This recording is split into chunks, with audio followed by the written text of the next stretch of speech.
ಅದು ಒಂದು ವೈಯಕ್ತಿಕ ನೆಲೆಯ ಇದು ಆಗಿರಬಹುದು, ಪ್ರಾಪಗಂಡನೂ ಆಗಿರಬಹುದು, ಅಥವಾ ಇನ್ನೊಂದು ಯಾವುದೋ ಉದ್ದೇಶನೂ ಇರಬಹುದು. ಅದನ್ನ ಎಲ್ಲರೂ ಅಂದ್ರೆ ಸಮಾನವಾಗಿ ನೋಡ್ಕೊಳ್ಳೋದು ಎಲ್ರಿಗೂ ಅಪ್ಲೈ ಆಗೋದಿಲ್ಲ ಅಂತ ಅಲ್ಲ. ಎಲ್ಲರಿಗೂ ಅದನ್ನ ಈಕ್ವಲ್ ಕಣ್ಮುಚ್ಚಿ ನಂಬುವಂತಹ ಸಂಗತಿ ಅಲ್ಲ. ಹಾಗಿದ್ರೆ ನಿಮ್ಗೆ ಈ ತರದ ಯಾವ್ದಾದ್ರು ಕೆಲವಷ್ಟು ಅನುಭವಗಳು ನಿಮ್ಮ ಇದ್ರೊಳಗೆ ನಡೆದಿರ್ಬೇಕು. ಈ ಯೂಟ್ಯೂಬ್ ಅನ್ನ ನೋಡ್ಕೊಂಡು ಬಂದ್ಕೊಂಡು ಕೆಲವಷ್ಟು ಫನಿ ಎಕ್ಸ್ಪೀರಿಯನ್ಸ್ ಇರಬಹುದು, ಇನ್ನು ಕೆಲವಷ್ಟು ಸೀರಿಯಸ್ ಇರಬಹುದು. ಅದನ್ನ ಒಂಚೂರು ಅದು ಈ ಬಾಳಂತಿ ಮಕ್ಕಳು ಮತ್ತೆ ಅಪ್ಪ ಈ ಹೇಳುವಂತದ್ದು ಅಲಾರಾಮಿಂದ ನಿಮ್ಗೆ ಅವಾಗೊಂದು ಕತೆ ಹೇಳಿದ್ನಲ್ಲ, ಆ ಹಾಲು ಕುಡಿಸೋದು ಅಲಾರಾಮಿನ ಕತೆ. ಅವ ಅಲಾರಾಮ ಇಟ್ಟಿರ್ತಾನೆ, ಅವ ಮೆಸೇಜ್ ಮಾಡ್ತಾನೆ 11 ಆಯ್ತು ಹಾಲು ಕುಡಿಸು ಅಂತ. ಮಗುಗೆ ಅವಶ್ಯಕತೆ ಇದೆಯೋ ಇಲ್ಲೋ ಗೊತ್ತಿಲ್ಲ, ಆದ್ರೆ ಅವ ಹೇಳ್ಬಿಡ್ತಾನೆ. ಒಂದು ಎರಡನೇದು ಈ ಎಣ್ಣೆದೊಂದು ಕತೆ ಭಾರಿ ಮಜಾ ಇದೆ. ಅವ್ನು ಬೇಬಿ ಆಯಿಲ್ ಹೇಳಿ ತಂದ್ಬಿಟ್ಟಿದ್ದಾನೆ, ಲೇಬಲ್ ನೋಡಲೇ ಇಲ್ಲ. ಲೇಬಲಲ್ಲಿ ಚಂದ ಮಾಡಿ ಬರೆದಿದ್ದಾರೆ ಕೋಕೋನಟ್ ಆಯಿಲ್. ಅದರಲ್ಲಿ ಒಂದು ವ್ಯಾವಹಾರಿಕ ಒಂದು ಶಬ್ದ ಇದೆ, ವಿತ್ ಕೋಕೋನಟ್ ಆಯಿಲ್ ಅಂತ ಬರೆದಿದ್ದಾರೆ. With coconut oil, with coconut oil. ಈ ಎಲ್ಲ ಆಯುರ್ವೇದದವರು ವನಸ್ಪತಿಯವರದ್ದು ಸಮಸ್ಯೆ ಇದೆ ನೋಡ್ರಿ. ವಿತ್ ಆಮ್ಲ, with coconut oil, with till oil ಅಂತ ಬರ್ದಿದ್ದ ಕಡೆಗೆ ಎಲ್ಲ ಲೇಬಲ್ 2 ಸರಿ ನೋಡ್ಬೇಕು ಯಾವಾಗಲೂ. ಇವತ್ತಂದಿದ್ದ ಎಣ್ಣೆಲಿ ಏನಾಗೋಗುತ್ತೆ ಕೇಳಿದ್ರೆ 20% ಮಿನರಲ್ ಆಯಿಲ್ ಅದೇ, 80% ಕೋಕೋನಟ್ ಆಯಿಲ್ ಅದೇ. ಆ ವಿತ್ ಕೋಕೋನಟ್ ಆಯಿಲ್ ಅಂತ ಯಾಕೆ ಬರ್ದಿದ್ದಾನೆ ಕೇಳಿದ್ರೆ ಅದ್ರಲ್ಲಿ ಮತ್ತೆ ಬೇರೆ ಏನೋ ಹಾಕಿದ್ದಾನೆ ಅಂತ, ಪ್ರಿಸರ್ವೇಟಿವ್ ಹಾಕಿದ್ದಾನೆ ಅಂತ. ಹಾಗಾಗಿ ವಿತ್ ಇರುವ ಶಬ್ದ ಎಲ್ಲೆಲ್ಲಿ ಲೇಬಲ್ ಮೇಲೆ ಇರ್ತದೆಯೋ ಅದ್ರ ಕಡೆ ಜಾಸ್ತಿ ಗಮನ ಅಪ್ಪಂದಿಕ್ಕೂ ಕೊಡ್ಬೇಕು.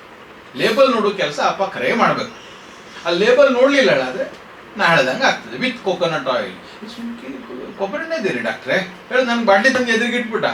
ನೋಡು ಅಣ್ಣ ನೋಡು ವಿತ್ ಹೇಳಿ ಬರ್ದಾನೆ ನೋಡು ಅಂದೆ ನಾ ಅವಾಗ ಅವನಿಗೆ. ಅವಾಗ ಓಹೋ ಹೌದಲ್ಲ, ವಿತ್ ಅಂದ್ರೆ ಬೇರೆ ಏನೋ ಉಂಟು ಹೇಳಾಗ್ಲಿಲ್ಲ, ಏನೋ ಉಂಟು ನೋಡು. ಆಗ ಇನ್ನು ಅಪ್ಪ ಮನೇಲಿ ಕೊಬ್ಬರಿಣ್ಣೆ ಮಾಡಿಟ್ಟಿದ್ದೇನಲ್ಲ ಅದು ತಗೊಂಡೋಗೋದು ಹಚ್ಚು ಗಪ್ಚುಪ್ಪು ಮತ್ತೆ ಬೇರೆ 100 ನೊನ್ನಿ ಮಾಡಬೇಡ ಹೇಳಿ ಬಯಸ್ಕೊಂಡು ಹೋದ್ರೆ ಭಾಳ ಮಂದಿ. ನಾನು ಬೈಲಿಕ್ಕೆ ಭಾರಿ ಫೇಮಸ್ ಡಾಕ್ಟರ್, ಬೈಯು ಡಾಕ್ಟರ್ ಬದಿಗೆ ತೆಗೆದಿಟ್ಬಿಟ್ಟಿದ್ದಾರೆ. ಅಲ್ಲ ಬೈತಾನೆ ನೀವು ಅವರಿಗೆ ದಾರಿ ತೋರಿಸ್ತೀರ? ಇಲ್ಲ ಇಲ್ಲ ಇಲ್ಲ, ಈಗ ಬೈದೇ ಇದ್ರೆ ಆಗೋದಿಲ್ಲ ಕೆಲಸ. ಈಗ ಯಾರು ಬೈಯೋದಿಲ್ಲ, ಎಲ್ಲರೂ ಸಿಹಿ ಮಾತಾಡೋರಾಗಿದ್ದಾರೆ. ಮ್ಯಾಕ್ಸಿಮಮ್ ವೈದ್ಯರು ಸಿಹಿನೇ ಮಾತಾಡೋರು. ಬೈಯೋ ಡಾಕ್ಟರ್ದ ಕಾಲ ಹೋಗ್ಬಿಟ್ಟದೆ. ಯಾಕೆ ಕೇಳಿದ್ರೆ ಬೈದ್ರೆ ಮುಂದಿನ ಸಲ ನಾವು ಬರದೇ ಇದ್ರೆ ಹೇಳೋದು ಚಿಂತೆ ಇರ್ತದೆ. ಆ ಚಿಂತೆ ಕಸ್ಟಮರ್ ಕೇರ್ ಅಂತ ನಾವ್ ಹೇಳ್ಬೇಕೀಗ. ಅಲ್ಲ ಇರ್ಲಿ ಬಿಡಿ, ಅದು ತುಂಬಾ ವ್ಯಾಪಕವಾದಂತ ವಿವಿಧ ಉದ್ದೇಶಗಳಿರುವಂತಹ ಶಬ್ದ ಆಗಿರೋದ್ರಿಂದ ಅದ್ರ ಬಗ್ಗೆ ನಾವು ತುಂಬಾ ಚರ್ಚೆ ಬೇಡ.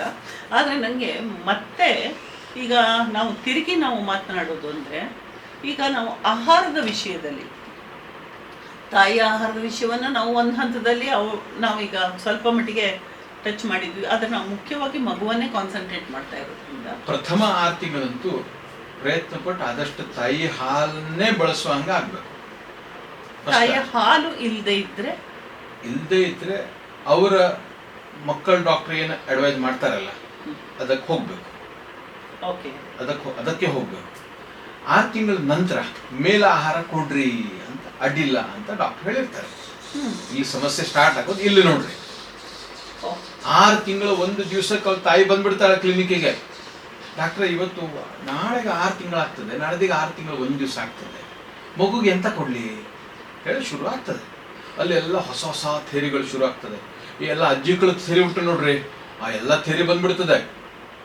ಎಲ್ಲಿಂದ ಬರ್ತದೆ ಅದು? ತವ್ರ ಮನೆ ಅಜ್ಜಿ, ತವ್ರ ಮನೆ ಬೇಕು ಯಾರೋ ಒಬ್ರು ಅಜ್ಜಿ ಇರ್ತಾರೆ, ಗಂಡನ ಮನೆ ಕಡೆ ಅಜ್ಜಿ ಇರ್ತಾರೆ. ಅವ್ರು ಎಲ್ಲರೂ ಫೋನ್ ಮಾಡಿ ನಿಂಗೆ ನಾಳೆ ಮಗು 6 ತಿಂಗಳಾಯ್ತು, ನಾಡ್ದಿಂದ ಮೇಲೆ ಆಹಾರ ಆಗ್ಲಿಕ್ಕೆ ಕಡ್ಡಿಲ್ಲ ಆದ್ರೆ ಒಂದೊಮ್ಮೆ ಹೆಂಗೆ ಗೊತ್ತದ್ಯ ಮುನ್ಸಿಪಾಲಿಟಿ ಬಿನ್ ಇದ್ದಂಗೆ ಮಗುದು ಆ ಜಠರ ಇರೋದು ಇಷ್ಟೇ ಚೋಟಿರೋದು, ಇಟ್ಟು ದೊಡ್ಡದಲ್ಲ ಅದು, ಇಷ್ಟೇ ಚೋಟಿರೋದು. ಈ ಅಜ್ಜಿ ಹೇಳಿದ್ದೆಲ್ಲ ಮಾಡಕ್ರೆ ಆಗುದಿಲ್ಲ. 6 ತಿಂಗಳ ನಂತರ ಮೇಲ್ ಆಹಾರವಾಗಿ ಮೇಲಿಂದ ಆಹಾರ ಹಾಕ್ಲಿಕ್ಕೆ ಅಡ್ಡಿಲ್ಲ ಅಂತ ಮಕ್ಕಳ ಡಾಕ್ಟರ್ ಹೇಳಿದ ನಂತರ ಫಸ್ಟ್ ಪ್ರಿಫರೆನ್ಸ್ ಹೊರಗಿನ ಹಾಲಿಗೆ ಕೊಡ್ಬೇಕು. ಸಾಮಾನ್ಯವಾಗಿ ಈಗ ಹೊರ ಆಹಾರವನ್ನ ಹಾಕಬಹುದು ಅನ್ನೋ ಲಕ್ಷಣಗಳೇನಾದ್ರು ಇದೆಯಾ?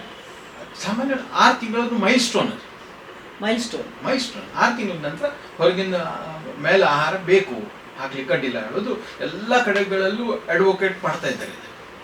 ಮತ್ತೆ WHO ಭಾರತ ಸರ್ಕಾರನೂ ಇದೇ ಆ್ಯಡ್ ಆಗೇ ತೋರಿಸ್ತದೆ. ಆ ಆ್ಯಡ್ ಹೇಳೋದೇ ಈ ಸಮಸ್ಯೆ ಮಾಡಿದ್ದೀಗ. 6 ತಿಂಗಳು ಒಂದು ದಿವಸಕ್ಕೂ ಮ್ಯಾಲಿಂದ ಎಲ್ಲದೂ ಸುರಿಲಿಕ್ಕೆ ಹತ್ಬಿಡ್ತಾರೆ ಮಗುಗೆ. ಎಲ್ಲ ಸುರಿಲಿಕ್ಕೆ ಹತ್ಕೊಂಡು ಡಿಸೆಂಟ್ರಿ ಚಾಲು ಆಗ್ಬಿಡ್ತದೆ. ಡಿಸೆಂಟ್ರಿ ಚಾಲು ಆದ ನಂತರ ಅಡ್ಮಿಟ್ ಮಾಡೋ ಪ್ರಸಂಗ ಬರ್ತದೆ. ಹಾಗಾಗಿ ಮೇಲೆ ಆಹಾರ ಹಾಕೋತ್ತಿಗೆ ಒಂದು ಟ್ರಾನ್ಸಿಷನಲ್ ಪೀರಿಯಡ್ ಇದು, ಅದನ್ನು ಜಾಗ್ರತೆಯಾಗಿ ವಹಿಸೋದು ಮಹತ್ವದ್ದು. ಹಂತವಾಗಿ ಅದನ್ನ ಈಗ ಫಸ್ಟ್ ಪ್ರಿಫರೆನ್ಸ್ ಅಲ್ಲಿ ಏನು ಕೊಡ್ಬೋದು ಅಂದರೆ ಆಕಳ ಹಾಲು ಕೊಡ್ಬೋದು. ಆಕಳ ಹಾಲು ಶಬ್ದ ಹೇಳಿದ್ಕೊಳ್ಳಿ ನೀವು ನಂಗೆ ಮುಂದಿನ ಪ್ರಶ್ನೆ ಕೇಳ್ತೀರಿ, ಎಮ್ಮೆ ಹಾಲು ಕೊಡ್ಲಿಕ್ಕಿಲ್ವೋ ಕೇಳ್ತೀರಿ. ಆದರೆ ಜಿಡ್ಡಿನ ಅಂಶದಲ್ಲಿ ಆಕಳ ಸ್ವಲ್ಪ ಜಿಡ್ಡಿನ ಅಂಶ ಕಡಿಮೆ, ಜೀರ್ಣಕ್ಕೆ ಹಗುರ ಸ್ವಲ್ಪ. ಎಮ್ಮೆ ಹಾಲು ಜೀರ್ಣಕ್ಕೆ ವಚ್ಚೆ. ಹಾಗಾಗಿ ಆಕಳ ಹಾಲು ಪ್ರಿಫರಬಲ್ ಒಂದು. ಅದಕ್ಕೆ ಅರ್ಧ ನೀರನ್ನು ಸೇರಿಸಿ ಬಿಸಿ ಮಾಡಿ ಆ ಹಾಲು ಮಗು ಕೊಡ್ರಿ. ಡೈಲ್ಯೂಟೆಡ್ ಹಾಲು ಕೊಡ್ರಿ, ಅದು ರೂಢಿ ಆಗ್ಬೇಕು ಫಸ್ಟ್. ಇದು ರೂಢಿ ಆದ ನಂತರ ಆಮೇಲೆ ಬೇರೆದಕ್ಕೆ ಹೋಗ್ಬೇಕು. ಅಂದ್ರೆ ಕೆಲವು ಸಲ ಏನಾಗುತ್ತೆ, ನೀವು ಬಿಸಿ ಮಾಡಿ ಅದನ್ನ ಆರಿಸ್ತೀವಿ, ಆರಿಸುವಾಗ ಅದ್ರ ಮೇಲೆ ಕೆನೆ ಇರ್ತದಿಲ್ಲ, ಕೆನೆ ಕೊಡ್ಬಹುದಾ? ಸಂಪೂರ್ಣವಾಗಿ ಈಗ ನೀವು ಕೇಳಿದ್ದೇನು ಕೆನೆ ಲಕ್ಷ್ಯ ಕೊಟ್ರಲ್ಲ, ಕೆನೆ ಕಡೆ ಲಕ್ಷ್ಯ ಕೊಡೋದು ಬಹಳ ಮಹತ್ವದ್ದು. ಆ ಮಗುಗೆ ಗಂಟ್ಲಲ್ಲಿ ಕೆನೆ ಸಿಗ್ತದೆಯೋ ನುಂಗುದು ಹೆಂಗೆ ಏನೋ ಗೊತ್ತಿರೋದಿಲ್ಲ. ಕೆನೆ ಖಂಡಿತವಾಗಿ ತೆಗಿಲೇಬೇಕು. ಕೆನೆ ತೆಗೆದಿಟ್ಟೆ ಹಾಲು ಕೊಡ್ಬೇಕು. ಕರೆಕ್ಟ್ ಗಾಳಿಸ್ಕೊಂಡು ಕೊಡ್ರಿ, ಅಡ್ಡಿಲ್ಲ. ಆದರೆ 50-50, ಅದು 50ರಷ್ಟು ಹಾಲು 50ರಷ್ಟು ನೀರು ಹಾಕಿ ಬಿಸಿ ಮಾಡಿ ಮಗು ಕುಡಿಯುವಷ್ಟು ತಣ್ಣಗಾಗಲಿ. ಅದು ಬಿಸಿ ಹಾಲೆ ಪಟಕ್ನ ಅಳ್ತಾ ಉಂಟು ಕೊಡೋದು ಬೇಡ. ಮತ್ತೆ ಬಹಳ ಪ್ರಿಫರೆನ್ಸ್ ಯಾವುದಕ್ಕೆ ಕೇಳಿದ್ರೆ, ಮಗು ಹಗಲಿನ ಟೈಮಿಗೆ ಆದಷ್ಟು ಮೇಲೆ ಆಹಾರ ಕೊಡೋ ವಿಚಾರ ಮಾಡಲಿ, ಹಾಲು ಕೊಡೋ ವಿಚಾರ ಮಾಡಲಿ. ರಾತ್ರಿ ಟೈಮಿಗೆ ಅಲ್ಲ. ರಾತ್ರಿ ಟೈಮಿಗೆ ತಾಯಿ ಹಾಲು ಕುಡಿಲಿಲ್ಲ ಅಂದರೆ ಆ ಮೇಲೆ ಆಹಾರ ಸೆಟ್ ಆಗ್ಲಿಕ್ಕೆ ಟೈಮ್ ಬೇಕು. ನೀವು ಸಂಜೆ 6 ಗಂಟೆಗೆ ಕೊಟ್ಟರೆ ಅಪ್ಪಿತಪ್ಪಿ ಅದು ಇದು ರೂಢಿ ಇಲ್ಲದೆ ಅಳ್ಲಿಕ್ಕೆ ಹತ್ತು ಹೇಳಾದ್ರೆ ರಾತ್ರಿ ನೀವು ಆಸ್ಪತ್ರೆ ಹೊಡ್ಕೊಂಡು ಹೋಗ್ಬೇಕಾಗ್ತದೆ. ಬೆಳಗ್ಗೆ ಆದ್ರೆ ಆ ಸಮಸ್ಯೆ ಬರುವುದಿಲ್ಲ, ಚಟುವಟಿಕೆ ಇರ್ತದೆ. ಮತ್ತೆ ಆಸ್ಪತ್ರೆ ಹುಡ್ಕೊಂಡು ಹೋಗೋದಾದ್ರು ಹಗಲೇ ಇರ್ತದೆ, ತಲೆ ಬಿಸಿ ಇಲ್ಲ. ಆ ಮಗು ಚಟುವಟಿಕೆ ಇರೋ ಟೈಮಿಗೆ ಮೇಲಿನ ಆಹಾರ ಕೊಡು ರೂಢಿ ಹಾಕ್ಬೇಕು. ಅದನ್ನು ಮಗು ಜಠರ ಎಷ್ಟಿರ್ತದಲ್ಲ ಅದು ನಮ್ಮ ತಲೆಯಲ್ಲಿ ಇಟ್ಕೊಳ್ಬೇಕು. ಈಗ ಏನಾಗ ಹೋಗೋದ ಕೇಳಿದ್ರೆ ಆ ಅಜ್ಜಿ ಹೇಳಿದ್ರು ಇದು ಕೊಡು, ಈ ಅಜ್ಜಿ ಹೇಳಿದ್ರು ಇದು ಕೊಡು ಹೇಳಿ. ಪಾಪ ಬಾಳಂತಿ ಪರಿಸ್ಥಿತಿ ಎಂತಾಗ ಹೋಗ್ತದೆ ಕೇಳಿದ್ರೆ ಎಲ್ಲರೂ ಹೇಳಿದ್ ಕೇಳ್ಬೇಕಲ್ಲ. ಸಣ್ಣ ನೆಗಡಿ ಆದ್ರೂ ನೀನು ಅದು ಕೊಡ್ಲಿಲ್ಲ, ನೀ ಇದು ಕೊಡ್ಲಿಲ್ಲ ಅಂತ ಹೇಳ್ತಾರೆ. ಅಲ್ಲ, ಮಗುವಿನ ಜಠರ ಆಧಾರಿತ, ಹಸಿವೆ ಆಧಾರಿತ ಮೇಲೆ ಆಹಾರ ಕೊಡ್ಬೇಕು. ಒಂದು ಸಾಮಾನ್ಯ ಕ್ರಮದಲ್ಲಿ ಎಷ್ಟು 2 ಸಲ ಕೊಡ್ಬೋದಾ, ಒಂದೇ ಸಲ ಸಾಕ? ಮೊದಲು ಒಂದೇ ಸಲ ಕೊಡ್ಬೇಕು. ಬೆಳಗ್ಗೆ ಸಾಮಾನ್ಯ ಒಂದು 10 ಗಂಟೆ 10:30 ಟೈಮಿಗೆ ಪ್ರಿಫರಬಲ್. ಆಮೇಲೆ ಸ್ವಲ್ಪ ರೂಢಿ ಆಯಿತು ಅಂದರೆ ಸಾಮಾನ್ಯ ಒಂದು 6 ತಿಂಗಳ ನಂತರ 7 ತಿಂಗಳ 8 ತಿಂಗಳ ಹಿಂಗೆ ಆದ ನಂತರ ಮಧ್ಯಾಹ್ನ 4 ಗಂಟೆ 5 ಗಂಟೆ ಒಳಗೆ ಕೊಡಬೇಕು.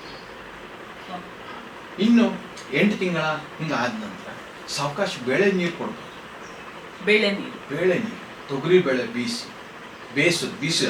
ಬೇಯಿಸಿ ಅದ್ರದ್ದು ನೀರೇನಿರ್ತದಲ್ಲ ಅದು ಸ್ವಲ್ಪ ಗಾಳಿಸ್ಕೊಂಡು ತಕ್ಕೊಂಡು ಅದಕ್ಕೊಂಚೂರು ಉಪ್ಪು ಹಾಕಿ ಅದು ಬೆಳಗಿನ ಕೊಡ್ಬೋದು.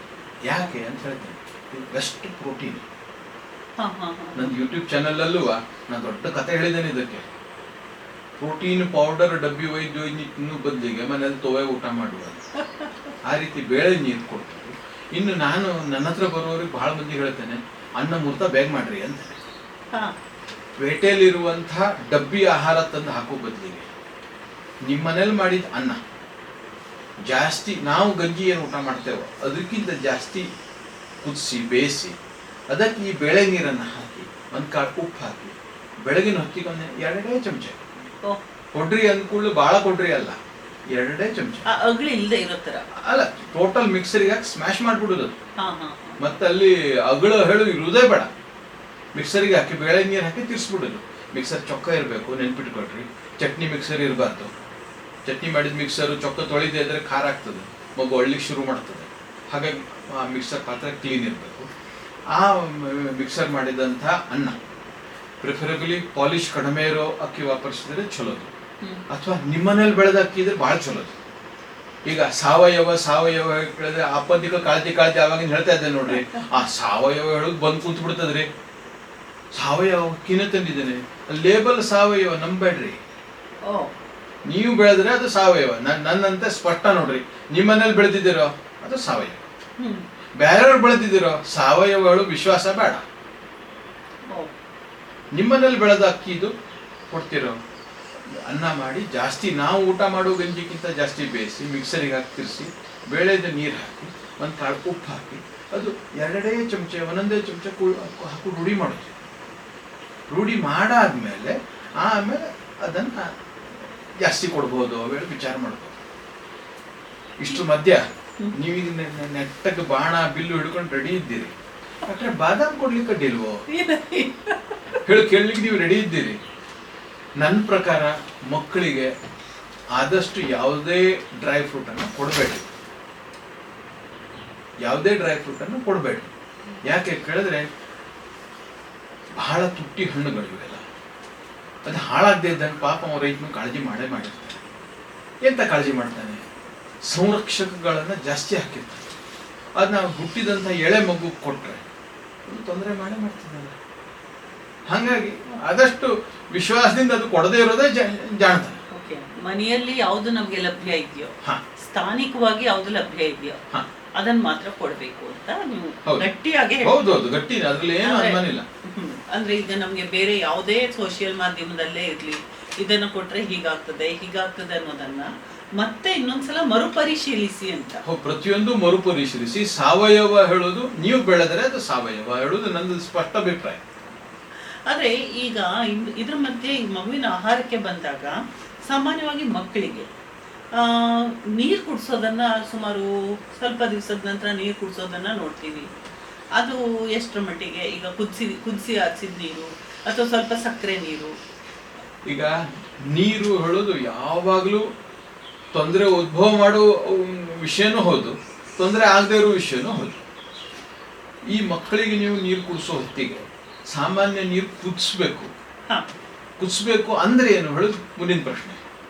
ಈಗ ಕಾದಾರಿದ ನೀರು ಹೇಳೋದು ನಿಮ್ಮ ವಾಡಿಕೆಯಲ್ಲಿರುವಂತ ಒಂದು ಇದು. ಮಕ್ಕಳಿಗೆ ಕಾದಾರಿದ ನೀರು ಕೊಡ್ತೇನೆ, ಅಡ್ಡಿಲ್ಲಲ್ಲ, ಕಳ್ತಾನೆ. ಆ ಕಾದಾರಿದ ನೀರು ಯಾವುದೇ ಮೀನಿಂಗ್ ಇಲ್ಲ ಅದಕ್ಕೆ. ಈಗ ನೀರು ಗ್ಯಾಸ್ ಒಲೆ ಮೇಲೆ ಇಟ್ಟು ಚೂರು ಬಿಸಿ ಮಾಡಿ ಆರಿಸಿ ಮಗು ಕುಡಿಸೋದಲ್ಲ. 20-25 ನಿಮಿಷ ಚಲೋ ಕುದಿಬೇಕು. ಆ ನೀರು ತಣ್ಣಗೆ ಮಾಡಿ ಆ ನೀರು ಕೊಡ್ರಿ, ಮುಚ್ಚಿಟ್ಟು ಅದಕ್ಕೆ ಸೂಕ್ತ ಕಾಳಜಿ ಮಾಡೋದೇ. ಆದ್ರೆ ನಾ ಏನು ಹೇಳಿದೆ ನೋಡ್ರಿ, ಗ್ಯಾಸ್ ಒಲೆ ಮೇಲೆ ಇಡೋದು, ಬಿಸಿ ಮಾಡೋದು, ಕೊಡೋದು, ಅದಕ್ಕೆ ಕಾದು ಆರಿದ್ದಷ್ಟೇ. ಎಷ್ಟು ಸಮಯದಿಂದ ಕೊಡಬಹುದು? ಸಾಮಾನ್ಯದಲ್ಲಿ ಇವತ್ತಿನ ದಿನಮಾನದಲ್ಲಿ 6 ತಿಂಗಳ ನಂತರ ತಾಯಿ ಹಾಲು ಬಿಟ್ಟು ಬೇರೆ ಕೊಡ್ರಿ ಅಂತ ಹೇಳ್ತಾರೆ. ಕೆಲವು ಮಕ್ಕಳಿಗೆ ಮತ್ತೆ ಕೊಡೋ ಪ್ರಸಂಗ ಬಂದಿರ್ತದೆ. ಹಾರ್ಡ್ ಆ್ಯಂಡ್ ಫಾಸ್ಟ್ ಆಗಿ 6 ತಿಂಗಳು ಅಂತ ಹಿಡ್ಕೊಂಡು ಕೊಡ್ಲಿಕ್ಕೆ ಬರುತ್ತಿಲ್ಲ. 6 ತಿಂಗಳ ನಂತರ ಅವಶ್ಯ ಕೊಡ್ರಿ ನೀರು.